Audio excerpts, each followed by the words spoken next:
आज का अपना एजेंडा ये है कि हमें ये पॉइंट्स कवर करने हैं। First of all, in web application what are the different roles of web technology, like किस टेक्नोलॉजी का काम क्या है। Second, will install a visual studio. तो हम नोटपैड पे काम नहीं करने वाले। इवन आईटी इंडस्ट्री में भी कोई नोटपैड पे काम नहीं करता। तो हर कोई अलग सॉफ्टवेयर यूज करता है, लाइक जावा के लिए एक्लिप्स, एचटीएमएल के लिए विजुअल स्टूडियो एंड ऑल, तो हम वो यूज करेंगे। बाद में we'll learn how to create an open HTML file in Visual Studio. Then learn about doc type and basic layout और कुछ basic HTML tag. So let's go ahead.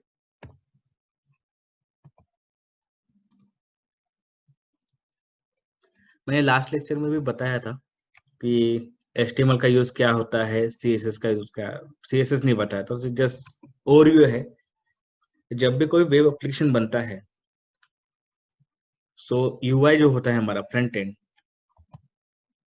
जो हम ब्राउजर पे देखते हैं, वो हमेशा तीन चीजों के साथ बनता है, HTML, CSS एंड जावास्क्रिप्ट, जो हमें वेब डिजाइनिंग में कवर करना है। और ये बैकएंड होता है, जो सर्वर पे कोड लिखा जाता है, जो भी हमें डेटा आता है, जो भी आता है वो सब सर्वर पे होता है। तो जैसे एक बार देख लीजिए, HTML का यूज क्या है कि जो भी हम दिखाते हैं ब्राउजर में वो सब HTML में आता है, जो भी हमें दिखाना है। लाइक कोई इमेज दिखानी है, कोई कंटेंट दिखाना है, उसका स्ट्रक्चर कैसे होना चाहिए, अलाइनमेंट और वो HTML में आता है। और CSS यूज करके हम उसको डिजाइन करते हैं। तो लाइक उसका मुझे कलर क्या रखना है, उसकी विड्थ क्या होगी, हाइट क्या होगी, ये सब हम CSS यूज करके इम्प्लीमेंट करते हैं। And third is also most important, which is JavaScript. अगर हमें कुछ भी प्रोग्रामिंग लिखनी है, जैसे कि हम जावा में करते हैं या कुछ भी, तो अगर हमें ब्राउजर साइड पे UI एंड पे कुछ भी प्रोग्रामिंग करनी होगी तो हम जावास्क्रिप्ट यूज करते हैं। And this is a server programming, like Java, PHP, Python, ये यूज करके हम वेब एप्लीकेशन लिखते हैं, जो अल्टीमेटली हमें रिस्पॉन्स प्रोवाइड करती है, जो हम यहाँ पे दिखाते हैं। और डेटाबेस के लिए डिफरेंट डेटाबेसेस, जहाँ पे डेटा एक्चुअली स्टोर होता है। यहाँ तक क्लियर है कि लाइक एटलीस्ट कि कौन क्या करता है, उसके बाद ही हम क्लियर होगी कि लाइक हमें HTML में क्या लिखना है और CSS में क्या लिखना है। यहाँ तक क्लियर है।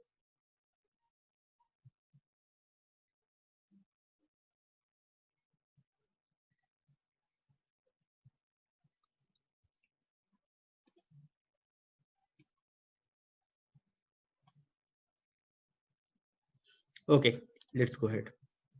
ये डायग्राम मैं ऑलरेडी बता चुका हूँ, तो मैं कंटिन्यू करूंगा कि आज का पहला पॉइंट, इंस्टॉल विजुअल स्टूडियो। सो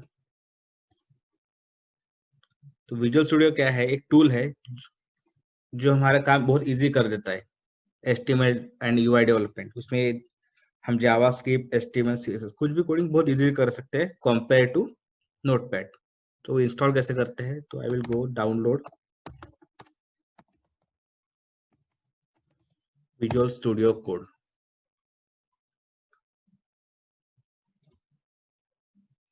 जो भी आपका ऑपरेटिंग सिस्टम है, लाइक विंडोज है, लिनक्स है या मैक है, तो डाउनलोड करो। सो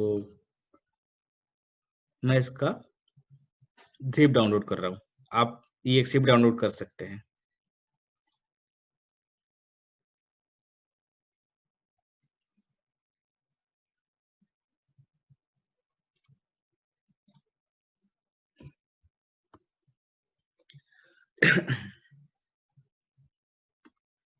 कट, मेरे सॉफ्टवेयर कहाँ है, मैं वहां रख देता हूँ।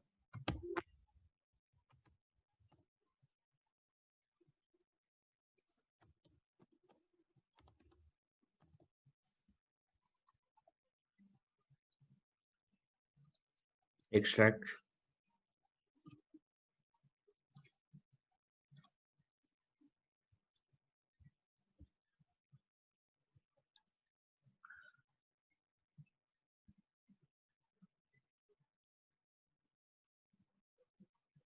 इसके फायदे क्या होते हैं, जब हम एक्चुअल यूज करने लगेंगे तब आपको पता चलेगा। लाइक नोटपैड में बहुत सारे फीचर्स नहीं होते, notepad is just for writing something, but इसमें लाइक पूरा जो प्रोग्रामिंग के जो भी फीचर्स हमें चाहिए और बहुत कुछ शॉर्टकट्स है, एडिटिंग टूल्स है, बहुत ज्यादा है इसमें, स्पेसिफिकली फॉर डेवलपमेंट।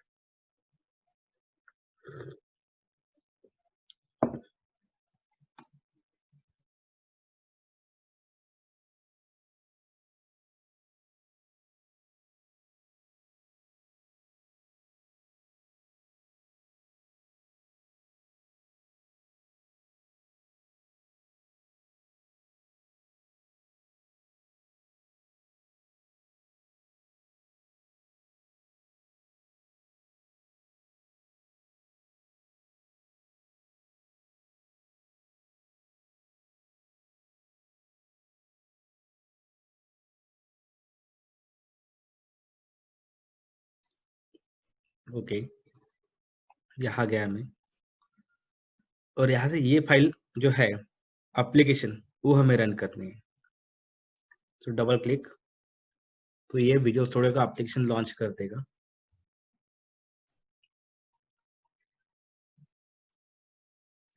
तो हम आगे से यही यूज करेंगे, नोटपैड नहीं यूज करने वाले। और मेरा रिकमेंडेशन है कि आप सब भी यही यूज करो, नोटपैड कोई मत यूज करो।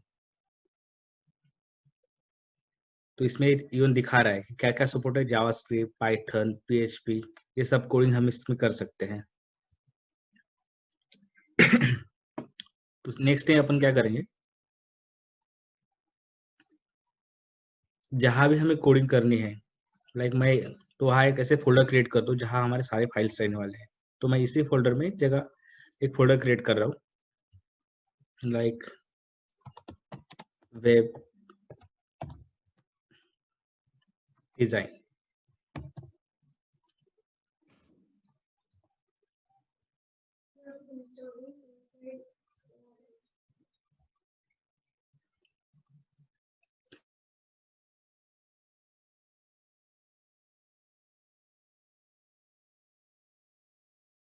हाँ, तो हम क्या करेंगे, मेरे जहां भी मुझे सारे एचटीएमएल फाइल रखने हैं, मैंने एक ऐसे फोल्डर बनाया,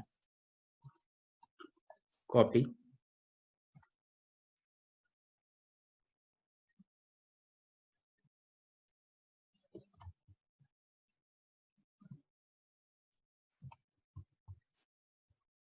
तो ये जो मैंने अभी डाउनलोड किया है, तो हमें क्या करना है, फाइल, ओपन फोल्डर। अभी मैंने कहा किया था वो वर्क में, सॉफ्टवेयर में मैंने एक फोल्डर बनाया था वेब डिजाइन, तो मैं उसको ओपन करूंगा, क्योंकि मेरे सारे एचटीएमएल फाइल और जो भी मैं अभी करूंगा सब इसी फोल्डर में रखने वाला हूँ। तो मैंने ओपन किया तो ये दिखा रहा है कि अभी ये मेरा वर्क स्पेस हो गया, जहाँ पर मैं एक्चुअली मेरा सारा वर्क करने वाला हूँ। तो इसमें क्या करते हैं, अगर कोई भी हमें फाइल बनानी है तो यहाँ एक ऑप्शन है, न्यू फाइल। अगर फोल्डर क्रिएट करना है तो यहाँ ऑप्शन है न्यू फोल्डर। तो अभी मैं सिर्फ एक सिंपल फाइल बनाता हूँ, एक demo1.html। तो ये फाइल बन गया, और ऐसे कुछ यहाँ लिखता हूँ मैं एचटीएमएल थोड़ा। तो यहाँ देखो, जैसे मैं डाल रहा हूँ h1, ये मुझे सजेशन दे रहा है कि h1 डालना है, या मैं सिर्फ h लिखता हूँ तो मुझे नीचे सजेशन दे रहा है यूज क्या करना है, HTML यूज करना है, H2, H3, H4, what ever. Notepad में ये पॉसिबल नहीं है। तो मैं ऐसे ही जस्ट एक दिखा रहा हूँ कि एक HTML कैसे बनाते हैं यहाँ पे, H1, और मैं लिखता हूँ welcome to code by choice. Save किया, रन तो इसमें होगा नहीं, रन तो होगा ब्राउजर में। तो मैं राइट क्लिक किया, right click, reveal in file explorer, तो इसने मेरे को दिखा दिया। तो अभी मैं इसको करूंगा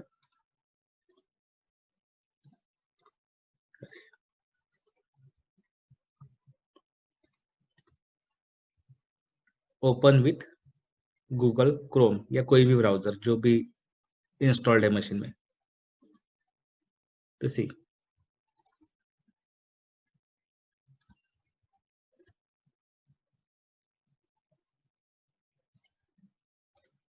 मैंने यहाँ लिखा है H1 में welcome to code by choice, वही कोड यहाँ दिख रहा है।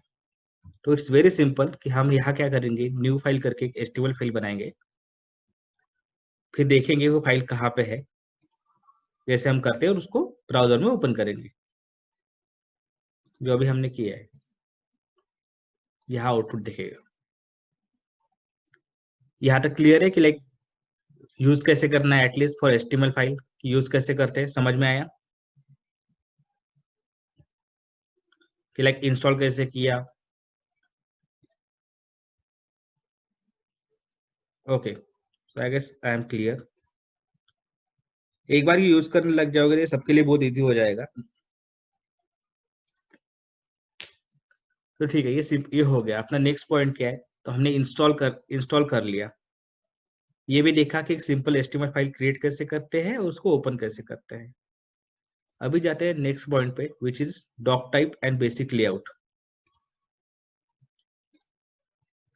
तो ये तो सैंपल था, ये मैं डिलीट कर रहा हूँ। ओके, तो जब भी हम कोई एचटीएमएल फाइल लिखते हैं तो हमारा फर्स्ट लाइन होता है डॉक टाइप एक्सक्लेमेटरी। ये जो आ रहा है नीचे, ये विजुअल कोड स्टूडियो का फीचर है कि हम जैसे कुछ डालते हैं वो हमें सजेशन देता है कि हमें क्या लिखना है। तो मैं लिख रहा हूँ डॉक टाइप एचटीएमएल। तो हम कभी भी एचटीएमएल लिखेंगे, ये हमारा फर्स्ट लाइन होगा, डॉक टाइप एचटीएमएल। ये एचटीएमएल टैग नहीं है, एक्चुअली हमारा एचटीएमएल ब्राउजर पे रन होता है। तो this is the first line. तो इससे हम एक्चुअली बता रहे हैं कि हम एचटीएमएल का कौन सा वर्जन यूज करने वाले हैं ऑन आवर ब्राउजर। तो मैं इसका थोड़ा सा थ्योरी दिखाता हूँ कि क्या होता है।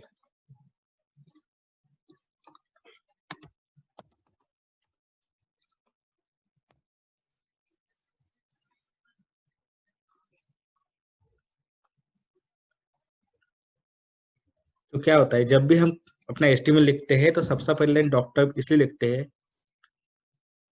कि we are informing our browser which kind of document we are providing. क्योंकि HTML5 का हम जब ये लिखते हैं तो ये HTML5 का डिक्लेरेशन हो गया। और HTML5 को कौन कौन सपोर्ट करता है, क्रोम, आई, मोजिला, सफारी जो मैक पे होता है, ओपेरा। क्योंकि कुछ बार ऐसा होता है कि लाइक अगर हम बहुत नया HTML यूज करें तो कुछ ब्राउजर हो सकते हैं, मोस्टली इंटरनेट एक्सप्लोरर जो सपोर्ट नहीं करता, बट HTML5 को सबको सपोर्ट सब कुछ करते हैं। तो कैसे ये मेंशन करना क्यों जरूरी है, क्योंकि HTML5 के पहले भी HTML के पहले वर्जन थे, लाइक HTML 4.0.1 XHTML। तो उनके डॉक टाइप कुछ इस तरह से थे, जो इतने बड़े हमें मेंशन करने पड़ते थे।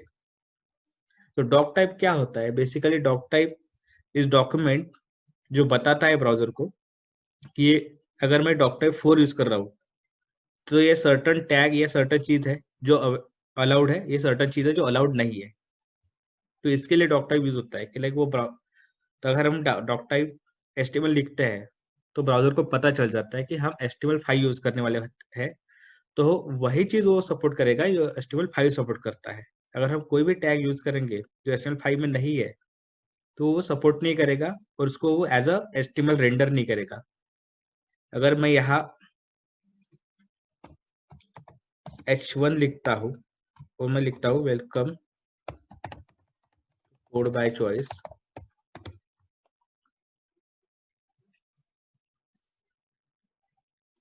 तो वो यहाँ बोल्ड में दिखा रहा है। बट मैं ऐसा कोई टैग यूज करता हूँ जो एग्जिस्ट ही नहीं करता HTML5 में। जैसे कि मैं लिख रहा हूँ ABC, सेव किया, मैं ब्राउजर पे गया और मैंने ये रिलोड किया, क्योंकि मुझे ये फाइल फिर से रिलोड करनी पड़ेगी चेंजेस दिखने के लिए। उसने क्या किया, जो भी मैंने लिखा है सेम टू सेम यहाँ प्रिंट कर दिया, क्योंकि उसको इसका मीनिंग ही पता नहीं। तो इसके लिए ये यूज होता है डॉक टाइप। डॉक टाइप बताने के बाद ब्राउजर वही सपोर्ट करेगा जो HTML5 सपोर्ट करता है। अदरवाइज जो भी हम लिखेंगे सेम वो वहां प्रिंट कर देगा, उसको उसका मीनिंग ही पता नहीं। जैसे उसको H1 का मीनिंग पता है इसलिए उसने बोल्ड में लिखा, ABC का मीनिंग पता नहीं उसने उसने जो चार्ट में जो भी है सेम यहाँ प्रिंट कर दिया। तो वही यूज है डॉक टाइप का।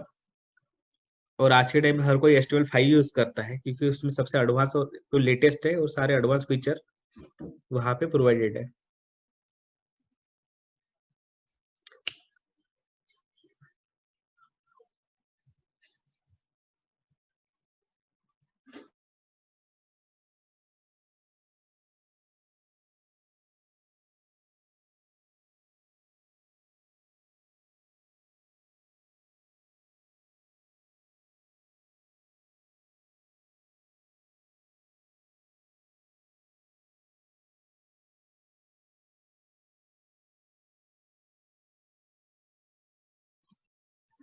अच्छा, तो ये थोड़ा समझ में आया लाइक डॉक टाइप क्या होता है।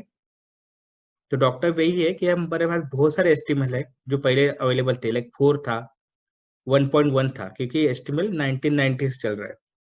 तो उसके लिए हम डॉक टाइप यूज करते हैं, तो बताने के लिए। ओके, उसके बाद हमारा पहला जो टैग होता है HTML। किसी भी HTML का फर्स्ट टैग होता है HTML। बाद में हेड, और ये बॉडी। तो हमेशा ध्यान में रखना HTML के अंदर एक होता है हेड और एक होता है बॉडी। तो जो भी कंटेंट हमें ब्राउजर पे दिखा रहा है, लाइक ये जो हम दिखा रहे ब्राउजर में, ये सब कुछ आएगा बॉडी के अंदर। और जो भी है कंटेंट, इस कंटेंट के बारे में बता रहा है, लाइक कि हमारा टाइटल ये जैसे दिख रहा है demo1.html, this is not a content. ये अपने साइट के बारे में इंफॉर्मेशन दे रहा है। तो ये सारा कंटेंट जो आएगा उसको हम मेटा डेटा बोलते हैं। Meta data is what? Data about data. तो ये जो हमारा एक्चुअल कंटेंट है, डेटा है, इसके रिगार्डिंग जो डेटा हम प्रोवाइड कर रहे हैं वो हम इसमें देंगे हेड में। तो अगर मेरा ये है तो इसमें मैं लिखूंगा H1 या जो भी मुझे डेटा दिखाना है,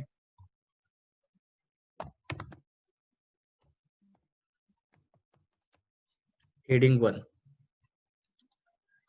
और अगर मुझे कुछ टाइटल या कुछ देना है,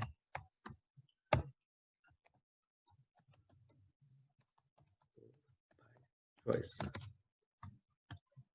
मैं सेव किया, तो ये मेरा एक्चुअल कंटेंट है। ये जस्ट मैंने अपने साइट के बारे में इंफॉर्मेशन लिखा और मैं गया ब्राउजर पे और सेम फाइल को मैंने रिलोड किया। तो सी बॉडी जो मैं जो लिखा वो यहाँ दिख रहा है, और जो टाइटल लिखा है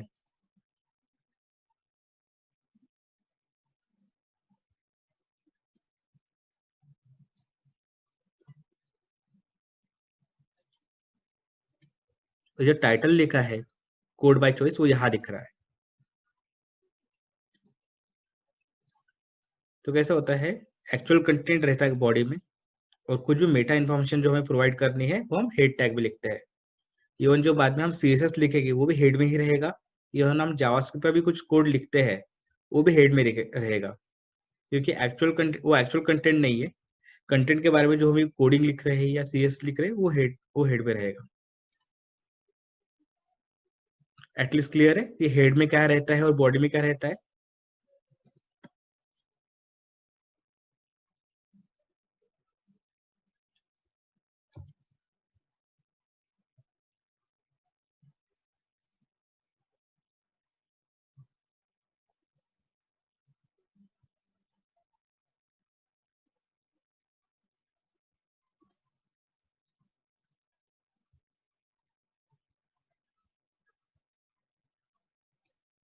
ठीक है, लेट्स गो हेड।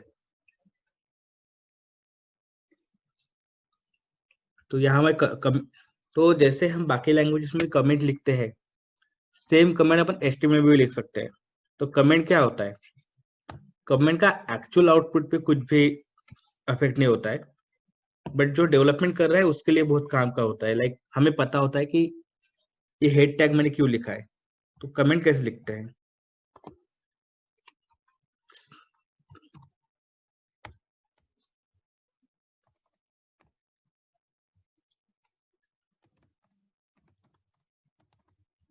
और मेटा डेटा, तो हम कमेंट कैसे लिखते हैं? Parenthesis, exclamatory sign, hyphen hyphen, ये स्टार्ट हो गया कमेंट का, और एंड होता है ऐसे। तो ये जो ग्रीन कलर दिखा रहा है, तो विजुअल स्टूडियो हमें बताता है कि जो ग्रीन में है वो कमेंट है। तो उसका एक्चुअल आउटपुट पे कुछ भी मीनिंग नहीं होगा, बट जब हम कोडिंग करेंगे तो हमें पता रहेगा कि ये जो हेड टैग लिखा है वो मैंने मेटा डेटा के लिए लिखा है। कंट्रोल सी,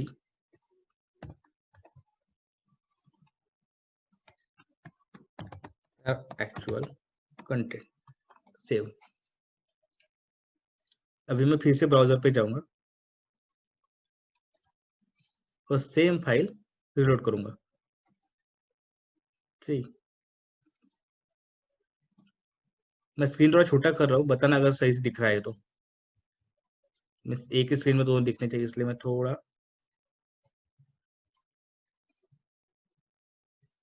सब लोग लैपटॉप यूज कर रहे हैं या मोबाइल यूज कर रहे हैं?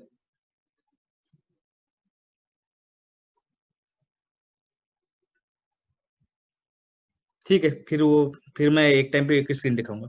ओके, मोबाइल पे दिखेगा नहीं सही से।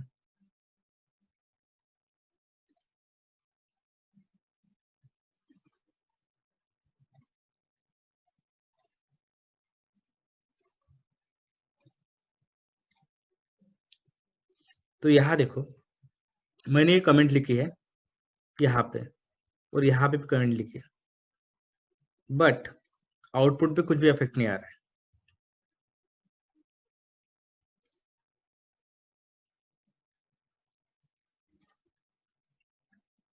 बट अगर मैं इसका एचटीएमएल का कोड देखूंगा, तो हम ब्राउजर में अगर कोई भी वेबसाइट देखते हैं तो उसका एक्चुअल एचटीएमएल देख सकते हैं। तो कैसे देख सकते हैं? Right click, view page source. ये किसी भी वेबसाइट, अगर हम कोई भी वेबसाइट पे जाते हैं या google.com कहीं पे भी, तो हम उसका एचटीएमएल देख सकते हैं। तो चेक करो, ये सेम एचटीएमएल है जो मैंने फाइल में लिखा है, डॉक टाइप एचटीएमएल। ये कमेंट जो मैंने लिखी है, टाइटल, कोड बाय चॉइस जो हमें यहाँ दिख रहा है, हेडिंग, ये सब। इवन कमेंट भी दिखा रहा है, बट उसका कुछ इम्पैक्ट होता नहीं है। तो ऐसे हम किसी भी साइट का अगर मैं जाऊंगा तो मैं इसका, ये उसका व्यू सोर्स करने का मुझे पूरा उसका एस्टिमेट दिखाई देगा कि उसने क्या कोडिंग की है, क्या सीएसएस लिखा है, सब दिख जाता है हमें। तो ये ऐसा हमने किया है। लेट्स सी कि अपन कुछ करते हैं, जस्ट एक ट्रिक दिखाता हूँ मैं सबको कि हम ऐसे भी कर सकते हैं।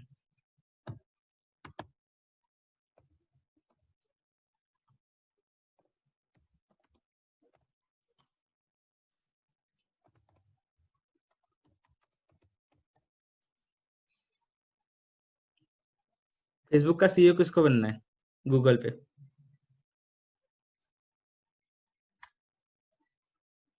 कोई इंटरेस्टेड है?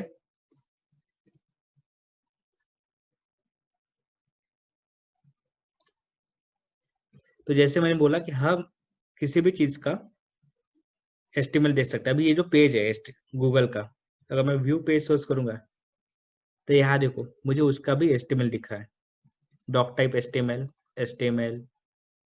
उसने टाइटल में क्या लिखा है? Google search, Facebook CEO Google search, ये देखो ये टाइटल में है। तो हम किसी का भी देख सकते हैं,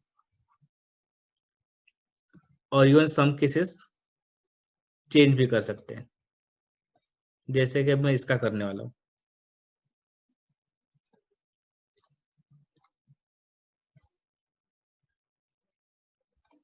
यहाँ गया, right click, inspect element, inspect. यहाँ मुझे नाम दिख रहा है,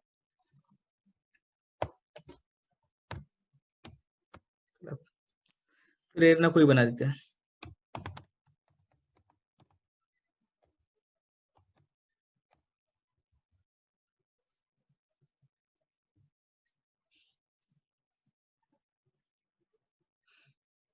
congratulation Prerna for CEO post. तो ऐसे हम अगर यूआई पे कुछ भी चेंज कर सकते हैं क्योंकि एक्चुअली वो एचटीएमएल ही यूज करते हैं, और जो भी एचटीएमएल होता है वो सारा एचटीएमएल कहाँ पे होता है, हमारे ब्राउजर पे। तो हम अगर उसका व्यू सोर्स चेंज करते हैं तो वो वहाँ पे हमें दिखने लग जाता है उसके चेंजेस। बट अगर मैं फिर से रिलोड करता हूँ तो क्या होगा, रिलोड करने का फिर से वो रिक्वेस्ट जाएगी फेसबुक के सर्वर पे और डेटा फिर से आएगा, which will be a mark Zuckerberg.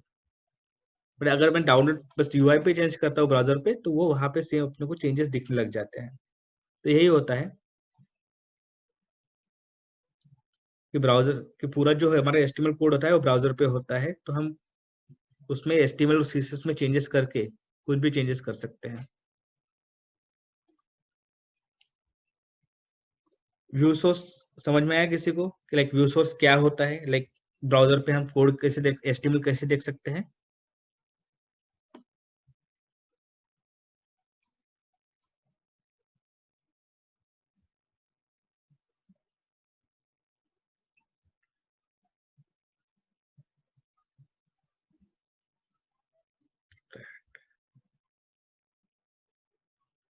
ठीक है, ओके। तो अभी अपन क्या करेंगे, जो बेसिक एचटीएमएल टैग है वो देखेंगे कि एचटीएमएल बेसिक टैग कौन कौन से हैं। तो सबसे पहले हम टैग देखेंगे हेडिंग। तो मैं कमेंट लिख रहा हूँ तो मुझे पता रहेगा कि मैंने क्या किया। Heading tag,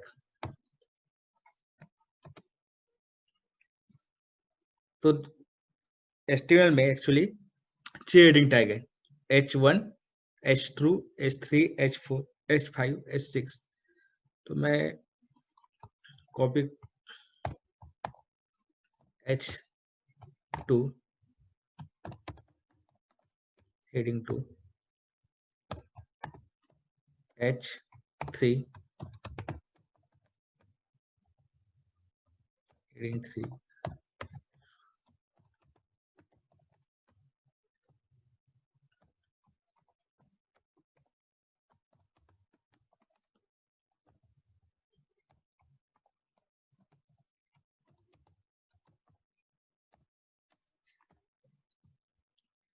control S, save किया मैंने ये चेंजेस। और जो सेम फाइल है demo1.html जहां हमने सेव की, ये वहां गया और मैंने इसको किया रिलोड। तो चेक करो कि हर हेडिंग का एक अलग मीनिंग है। H1 जो होता है उसका फॉन्ट सबसे बड़ा होता है, H2 छोटा, H3 उससे छोटा, 4, 5, 6। तो हम जब भी वेबसाइट डिजाइन करते हैं तो मोस्टली हमारा H1 पूरे वेब पेज पे एक ही होता है, एक पेज पे एक से ज्यादा हेड ऑन नहीं होता है। हमारा जो एकदम टॉप पे होता है मोस्टली हम H1 यूज करते हैं, और बाकी जब भी हम पेज के नीचे जाते कहीं भी जाते हैं तो हम डिफरेंट हेडर्स यूज करते हैं, like depending on the situation, कभी H2 यूज कर लिया, कभी H3। तो उसके लिए हेडर्स यूज करते हैं कि हमें किस फॉन्ट और किस साइज का हेडर चाहिए।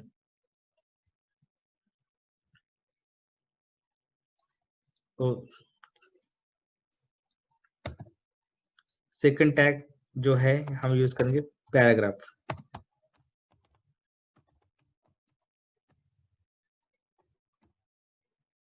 तो हमें कुछ भी अगर टेक्स्ट लिखना है हमारे साइट पे तो हम पैराग्राफ टैग यूज करते हैं, which is a P tag. और यहाँ मैं कुछ भी रैंडम लिख सकता हूँ। तो ये जो है विजुअल स्टूडियो, अभी मेरे को कुछ भी रैंडम टेक्स्ट लिखना है जो जस्ट दिखाने के लिए, तो मैं कुछ भी टाइप कर रहा हूँ। मैंने किया सेव और मैं गया ब्राउजर पे और मैंने किया रिलोड, तो यहाँ आ गया। बट विजुअल स्टूडियो मुझे एक और फीचर देता है कि मैं रैंडम टेक्स्ट लिखने से बेटर वो मेरे को खुद ही एक मॉक डेटा या डमी डेटा प्रोवाइड करता है। मुझे बस क्या लिखना है, लोरेन और एंटर। तो इसने मुझे खुद ही एक डमी डेटा प्रोवाइड कर दिया। अगर ये नोटपैड में होता तो मुझे खुद लिखना पड़ता, तो उसने प्रोवाइड कर दिया। मैं एडिट कर रहा हूँ और भी उसमें कुछ वैरायटी थे। अगर मुझे सिर्फ 10 वर्ड चाहिए तो मैं क्या करूँगा, लोरम 10, तो मुझे क्या करेगा, डमी टेक्स्ट प्रोवाइड करेगा विथ 10 वर्ड। कंट्रोल जेड, अगर मुझे लाइक 500 वर्ड चाहिए तो मैं लिखूंगा लोअर 500, वो मुझे एक टेक्स्ट प्रोवाइड करेगा विथ 500। तो ऐसे हम कुछ भी यहाँ पे कर सकते हैं अगर हमें डमी टेक्स्ट चाहिए जस्ट प्रैक्टिकल पर्पस। तो मैंने किया सेव, मैं गया ब्राउजर पे, तो यहाँ टेक्स्ट जनरेट हो गया। तो ऐसे अगर हमें ब्राउजर पे कुछ भी टेक्स्ट दिखाना है या कुछ दिखाना है तो हम कौन सा टैग यूज करते हैं, paragraph tag, which is a P tag. मैं इसको थोड़ा फॉर्मेट करने वाला हूँ, अल्टर शिफ्ट एफ, शॉर्टकट याद रखना, अल्टर शिफ्ट एफ। तो उसने क्या किया, इसको फॉर्मेट कर दिया और नीचे ला, एक लाइन में ना दिखाते हुए नीचे उसने दिखा स्टार्ट कर दिया। तो उसका शॉर्टकट होता है alter F F, alter shift F. अभी एक चीज दिखाता हूँ कि लाइक मैं पैराग्राफ लिख रहा हूँ, इसका एक्चुअल ब्राउजर पे कुछ भी इम्पैक्ट नहीं आएगा, जैसा दिख रहा है सेम दिखेगा। मैंने सेव किया, यहाँ गया, यहाँ ऐसे दिख रहा है, सेम दिख रहा है, कुछ भी चेंज नहीं होगा। अभी यहाँ पे तो ट्रिक है, मैं यहाँ गया और मैंने क्या किया, यहाँ से मैंने इसको नीचे लाया,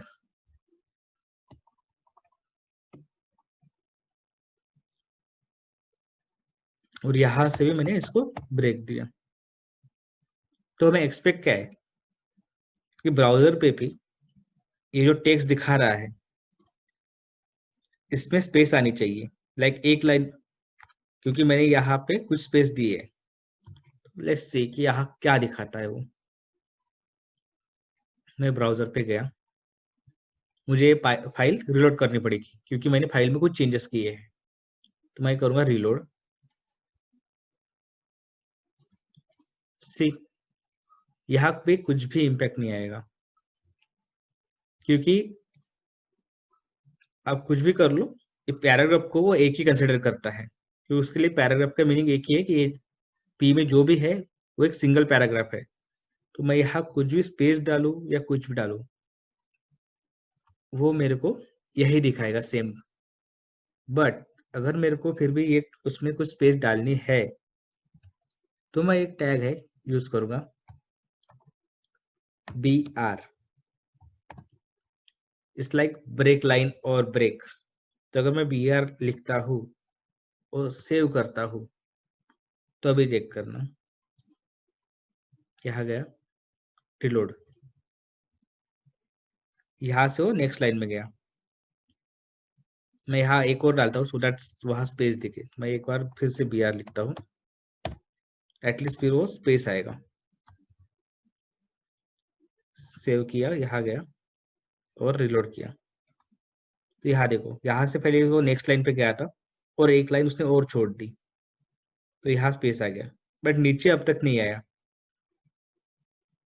नीचे स्पेस इसलिए नहीं आया कि नीचे अपने ब्रेक वी आर यूज नहीं किया है। तो मैं यहाँ कॉपी करता हूँ और यहाँ भी लिख देता हूँ, और अभी मैं गया ब्राउजर पे और मैंने किया रिलोड, तो यहाँ भी आ गया। तो ऐसे हर टैग का एक अलग मीनिंग होता है, वी कांट डायरेक्टली यूज कुछ भी फॉर्मेट यहाँ पे, लाइक मैं खुद से कर रहा हूँ तो ब्राउजर को समझ भी नहीं आएगा। उसके लिए P means one paragraph, B R का अलग मीनिंग होता है, लाइक वो लाइन ब्रेक करता है, और एच वन का अलग होता है। यहाँ तक क्लियर है? किसी को कुछ डाउट लाइक पैराग्राफ और बी आर टैग में, पी और बी आर टैग में?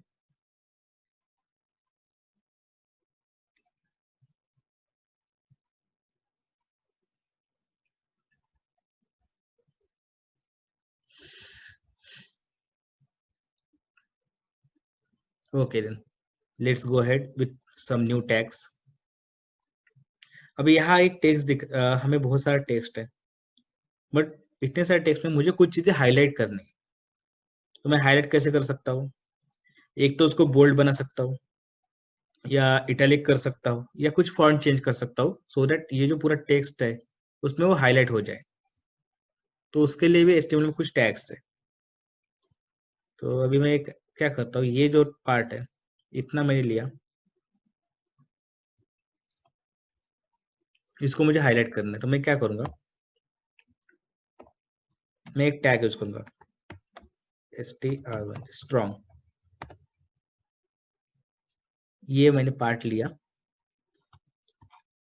कट, और यहाँ इसके बीच में पेस्ट कर दिया, और अब सेव कर रहा हूँ।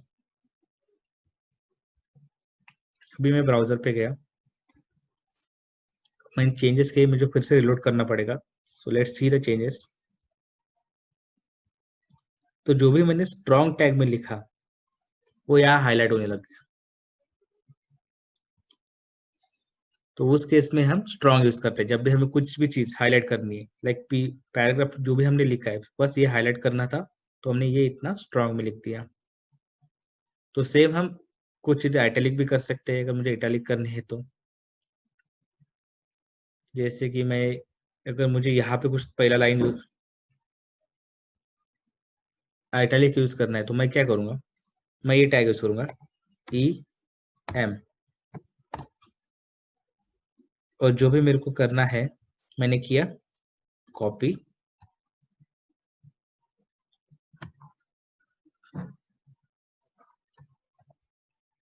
पेस्ट, सेव, और अब मैं गया यहाँ पे।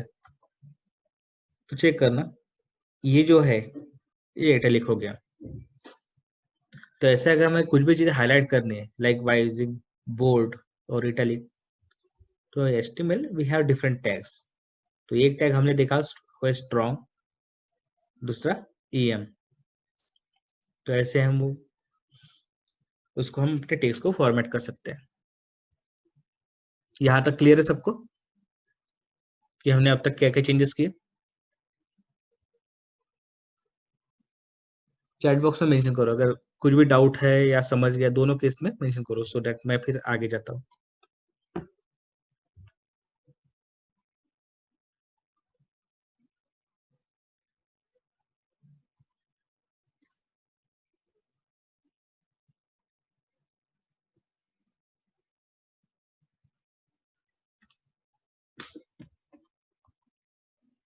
आई थिंक सबको समझ में आ गया है।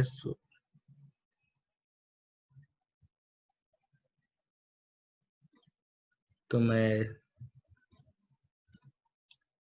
तो मैं आगे जाता हूँ। तो अब तक हमने कौन कौन से टैग देखे हैं? हमने देखा हेडिंग टैग, हमने देखा पैराग्राफ टैग, हमने देखा स्ट्रॉन्ग, हमने देखा EM।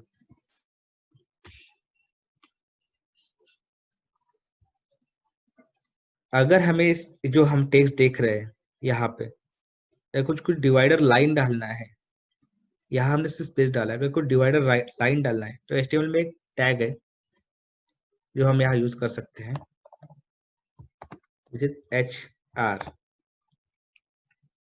सेम मैं यहाँ भी लिखूंगा HR। तो HR क्या करता है एक्चुअली, एक हॉरिजॉन्टल लाइन डिस्प्ले करता है, तो act as a divider over here. उसी जैसे मैंने HR लिखा, उसने क्या किया, यहाँ पे एक लाइन ड्रॉ कर दी, और मैंने नीचे भी HR लिखा था तो उसने एक लाइन ड्रॉ कर दी। तो ऐसा कुछ हमें डिवाइडर या कुछ यूज करना है तो उस केस में HR यूज होता है।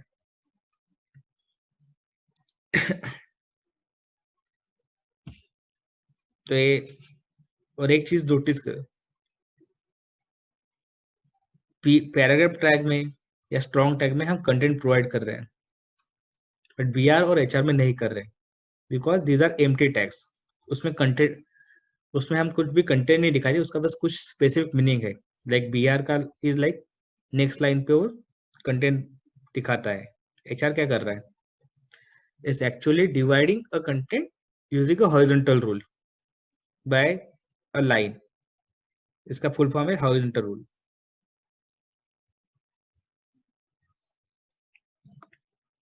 नेक्स्ट कौन सा टैग देखते हैं हम?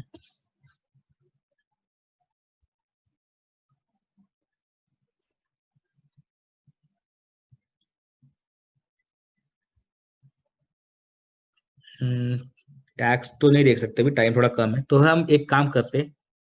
विजुअल स्टूडियो में एक एक्चुअल प्लगइन है जो बहुत ज़्यादा यूजफुल है, और हम बाकी सारे जो भी हमारे एग्जाम्पल है उसमें यूज करेंगे। तो मैं आपको आज वो बता देता हूँ, उसमें 5 या 10 मिनट लग जाएंगे।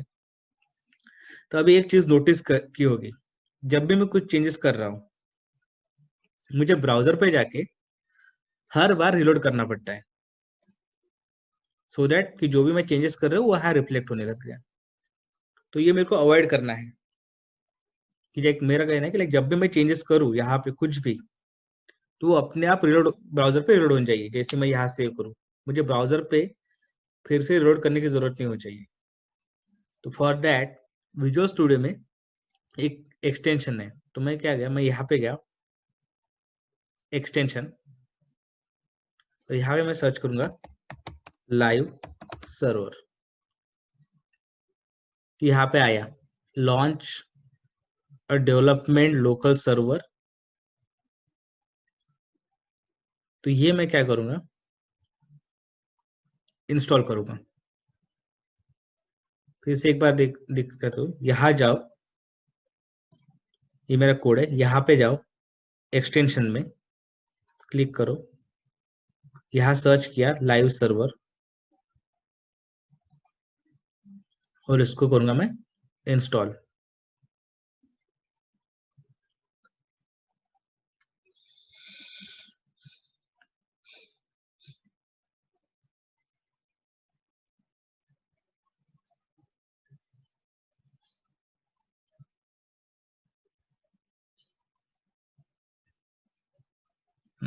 इंस्टॉल हो गया वो।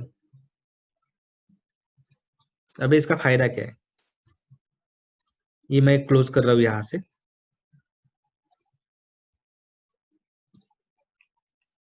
अब तक हम क्या कर रहे थे, मेरे को अगर फाइल रन करना है, मैं क्या करता था, right click, reveal in file explorer, यहाँ जाता था और फिर उसको ब्राउजर में ओपन करता था, ओपन विथ गूगल क्रोम, यहाँ वो रन करता था। बाद में यहाँ गया, यहाँ पे कुछ भी अगर चेंजेस किए मैंने, मुझे पहले सेव करना पड़ता था, ये जो डॉट दिख रहा है लाइक, उसका मैंने कही चेंजेस सेव नहीं किए, तो मैं सेव करता था Ctrl+S। उसके बाद मुझे फिर से ब्राउजर में जाके रिलोड करना पड़ता था, क्योंकि मैंने नए चेंजेस किए। ये देखो, तो ये सारी स्टेप अभी वो रिमूव कर देगा जब मैं लाइव सर्वर यूज करूंगा। Ctrl+Z save. तो अभी मुझे वो नहीं यूज करना है, मैं क्या करूंगा, मैं अभी लाइव सर्वर यूज करूंगा। मैं बोलूंगा right click, open with live server.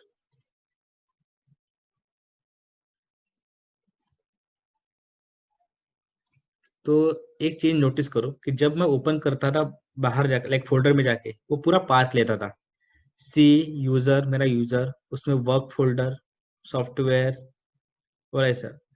But जब मैंने ये किया ओपन विथ लाइव सर्वर, उसने वो पूरा फाइल का पाथ नहीं लिया, उसने एक सर्वर स्टार्ट किया 127.0.1 इस ये पोर्ट पे, और उस पे रन demo1.html रन किया।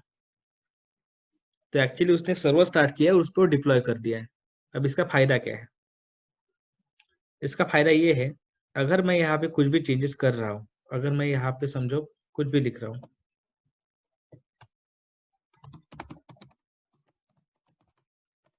कोड बाय चॉइस, और मैंने यहाँ पे सेव किया, और मैं ब्राउजर पे गया, सी, मुझे यहाँ रिलोड करने की जरूरत नहीं पड़ी, क्योंकि ये मैं सर्वर पे चला रहा हूँ। अब इस टैब में जो फाइल है वो भी एक्चुअली सेम फाइल है, बट ये हमने क्या किया था, सर्वर यूज करके किया नहीं था, इसलिए यहाँ चेंजेस नहीं दिखे। इस केस में हमें वो रिलोड करना पड़ेगा, तब आएगा। बट ये जो टैब है, ये हमने लाइव सर्वर यूज करके लॉन्च किया था, तो जब भी हम कुछ चेंजेस करेंगे तो यहाँ अपने आप रिफ्लेक्ट हो जाएगा। तो हम इस अप्रोच से अभी नहीं जाएंगे, हम खाली लाइव सर्वर यूज करेंगे। तो अभी मैं अगर विजुअल स्टूडियो में जाता हूँ और भी कुछ चेंजेस करता हूँ, लाइक मैं हेडिंग 2 की जगह welcome to code by choice 2 ये कर रहा हूँ, और मैं करूँगा सेव, कंट्रोल एस, और ब्राउजर पे जाता हूँ तो सी मुझे पेज लोड करने की जरूरत नहीं है। जैसे मैं वहां कुछ चेंजेस करूंगा, यहाँ अपने आप रिफ्लेक्ट हो जाएगा। तो ये यूज है लाइव सर्वर का। इट्स वेरी सिंपल कि हमने क्या किया, लाइव सर्वर इंस्टॉल किया, और जब भी हमें कोई पेज लॉन्च करना है हम क्या करेंगे, right click, open with live server, और वो लॉन्च कर देगा। उसके बाद उस पेज पे आप कुछ भी चेंजेस करो और सेव करो, ब्राउजर में वो वहां पे आ जाएंगे, हमें लोड करने की जरूरत नहीं। यहाँ तक क्लियर है लाइव सर्वर का?